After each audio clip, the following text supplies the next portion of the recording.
Zdaj so se vsi Applovci prijeli za glavo, pa si mislijo, jao, ker butl, ker idiot.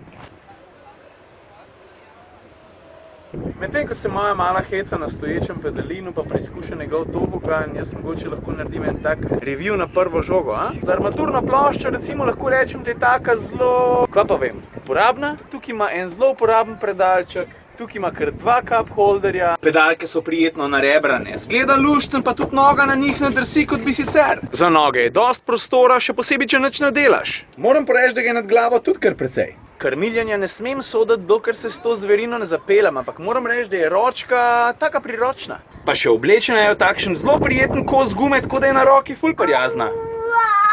Glaven feature tegale pedalina je pa seveda tale njegov tobogan. Ko je zadeva enkrat v vodi, je njegova najvišja točka od morske gladine oddaljena tam slaba 2 metra. Moram pa pohvaliti še tele gumijaste obloge, ki pomagajo pri vožnji v gužvi. Pa ajde recimo še en minus, kdo je še videl rdeče luči spredi. Ok, čas za vprašanje pa odgovore. Za veterje sem najdel. Ma ne vem, če je lik za veterje. Jure Jovančič, ti si me vprašal. Kaj si me že vprašal? Jure Jovančič, ti si me vprašal, Olimpija ali Maribor? Ja tako, no, bolj vseeno mi skoraj ne bi mogli biti. Jure Penca, tebe pa zanima, kako priješ do tega, da testiraš avte. Jure, tazga univerzalnega načina, kako se to lahko zgodi, pravzaprav ni. Kakšni pridejo noter tako malo po nesreč, kakšni pa s pomočjo neomajanega entuziazma. Med temi sem recimo jaz. Kakšni pa rata tako, da glih v ta pravem trenutku zatežijo ta pravi osebi. Glej ga viteza.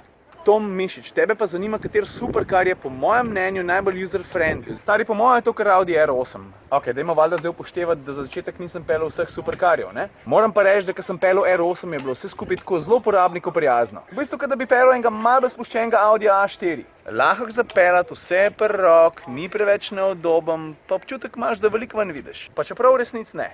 Za konec me je pa še Mihael Halej Jamnikar vprašal Mac ali Windows. Po moje Windows pa mislim, da ne bom nikoli prešaltil.